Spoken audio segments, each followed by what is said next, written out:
5 days, you know, until agreeing to give them money. There is some precedent for this too, and this is actually an important to understand as well, because I think it really has to do with how the labor movement sees itself. Another union that's been very, very successful in recent years, probably more successful than almost any other labor organization out there, is the Coalition of Immokalee Workers. And part of the reason they've been successful— Coalition of what workers? Coalition of Immokalee Workers. It's a group of workers, tomato workers in Florida. It's actually not a traditional union. It's more like a worker center model. And one of the reasons that they've been successful is they realized they were not going to get anywhere dealing directly with their employer, the actual grower in the field, because that grower had a limited room within which to work anyway in terms of, you know, how much more he could pay the workers. The real key to their success was they went after the buyers of the products, and they made it a social justice issue, and they built a huge public campaign across the country, and they won time after time after time. They won against Taco Bell, they won against McDonald's, they won against Burger King. They keep having victory after victory after victory, and it's because they have a very different view, I think, of what labor movement's all about. We've seen so many unions get drawn into being what we call business unionism, right? That's all about kind of just, you know, bread and butter issues at the workplace between the, you know, oftentimes not even between the workers and the employer, but between the reps of the workers, the union and the employer, right? Sometimes the workers not even involved in the negotiations. Whereas the, you know, the Coalition of Immokalee Workers in the UE have a very different approach, which is to look at this at a much broader level of a societal struggle, a social justice struggle. And so that's why I think they had no problem immediately realizing, you know, we're not going to get anything out of this owner who was, I mean, you know, he couldn't even find them for the 6 days. I mean, even Louis Gutierrez was saying, you know, what the hell is this guy? I mean, he's not showing up to any of the meetings that we're holding. They went after the banks. And that was part of the reason that they were successful. So there is kind of, you know, I think a different perspective that this draws upon. Did the workers receive anything additional to what they would have received from the law if they went through the courts? Well, And what were the terms? yeah, I mean, basically what they were asking for was the severance pay, which would have been due them under the Warren Act, which is essentially, this is the crazy thing, the company wouldn't have even owed them any severance pay if it had given them 60 days notice. But for reasons that, you know, still aren't totally clear, a lot of different, you know, possible reasons, the company refused to give them that notice, even though they were planning to close. So then they triggered this law where they would have owed them 60 days severance pay plus their vacation pay. They did get that. And the thing is, if they had taken it through the courts, theoretically, maybe they would have gotten it, but there's a million different loopholes the company could have used. You know, the company by that point would have been bankrupt, and you know, a bankrupt company doesn't need to pay, doesn't need to comply with the Warren Act. If they declare bankruptcy after, who knows? But you know, going through the courts, like, the chances of payoff would have been very slim. And actually, one of the outcomes of probably pretty directly of Republic Windows is that, and I'm not sure what the status of it is now, but in the House, legislation was introduced to beef up the Warren Act and to add some pretty good, you know, components that would make it a lot easier to enforce and would, you know, still not perfect, I'm sure, but give workers more recourse to get that severance pay. But, you know, they still didn't get, I mean, the workers still got when it came down to it. You know, that's why it's so important that the company is reopening and hopefully will continue reopening because they got, you know, enough to live on for, I don't know, a month or two. Is there any parallel here with the our chapter in Warren in Des Moines? Yeah, there's a big, I just want to, before we go on that, I just want to point out something again, which again, this speaks to this issue of having a very different perspective than a lot of unions have. Most unions, what they would have done at that point is they would have taken the legal route, right? They would have said, hey, you're owed this under the law, let's take this to the courts, you know, we'll get this for you eventually. And then 3 or 4 years down the road from now, maybe they would have won that case, and maybe they would have got that money, you know, yeah, Adam, you know how this works, right? So by UE saying, you know, we can go, it offered the workers that choice. It said, you know, that's one option, and that's what will happen. It'll take us years, and maybe we'll get the money, maybe we won't, who knows. Or we can take militant direct action now, right?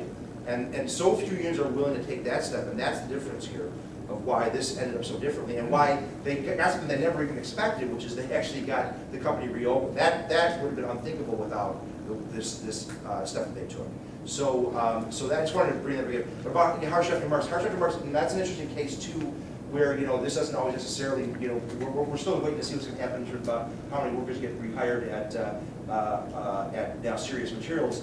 The Harsh After Marks case is a little bit unraveling right now too, because unfortunately the company that did buy out that company is not living up to its promises, partly because turns out that Harsh After Marks was hiding a lot of the economic problems that they were having, and where they didn't disclose that when they were bought. But yeah, it was a clear-cut situation where Workers United, partly for internal reasons of their own, in terms of the union politics, decided that they were going to, kind of pull the Republic, at least rhetorically. We don't really know what would have happened if it really had gone that direction, but they at least announced that they were considering an occupation. Normally, you would not announce you're going to have an occupation if you're going to carry an occupation, but at least there's no doubt that it was because of the Republic Workers' example that they took that route, and it was successful for them, at least in the short term, because it did again put real pressure on the banks. Again, Wells Fargo in this case, to actually agree to the sale of the company to another company. Now, Wells Fargo, what's interesting now with the Quad Cities example, seems to be taking a really hard line now. It seems like they really went out of their way to insist they were not going to allow this company to be sold. And they've gone further than that. Not only would they not allow the company to be sold to other investors, but they're now telling the company that's in charge of the liquidation of the company that they cannot give any money to the workers, even though it's legally owed them. That they are going to do everything in their power to prevent that from happening. So they're taking a very, ideological, principled stand now as a bank. I think they see the writing on the wall, which is, that there's a fight back, building here, and they want to stamp it out as quick as they possibly can. So, who's calling?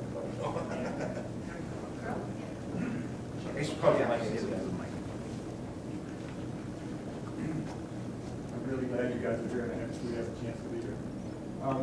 So instead of just asking you a leading question, I'd like to say something that I have some thoughts from being involved and get your comments and your feedback, okay? I was just down there a couple of times, and I was at the rally at the bank, and I think it was a Saturday rally the day after, so the occupation. But I had the opportunity to talk to one of the active workers there for a couple of times, just by chance meeting. And so I just want to bounce this off you.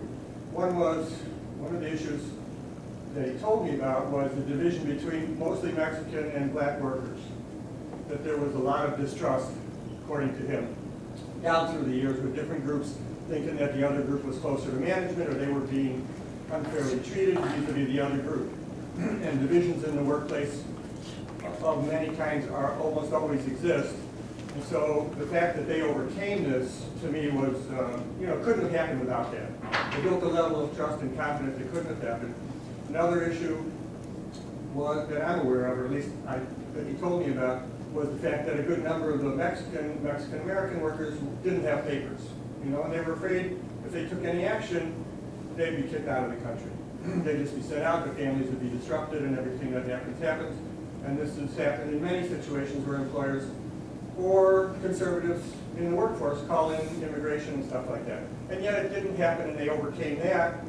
My understanding was that the determination of the immigrant workers, people without papers, to actually take this step, a lot of it came from their own experience as workers in class struggle, in very harsh, oppressive situations, where taking such actions was the only way to get a response, and that their determination to do that, this sector of that workforce, was inspiring to the black workers who realized what the basically Mexican workers were putting on the line was everything.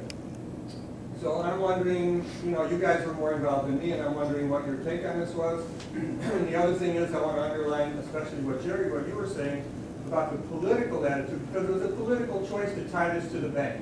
And it was very timely. This is exactly after the bank had just got bailed out. They'd just been receiving hundreds of billions of dollars. I think, what was this, November, December? Yeah. Right? The bank bailout was just in the air. People were furious. And there were hundreds and hundreds of people who went down to LaSalle Street on practically no notice in the middle of the day, and without any support from the AFL-CIO. Practical support. They gave it lip service, and that was it. So I'm just wondering about these internal divisions and overcoming them, what light you can shed on that, because it's fine to talk about, which I have many years' experience talking about, but actually waging the class struggle means overcoming the divisions as well as being able to figure out what your enemy's weaknesses are. So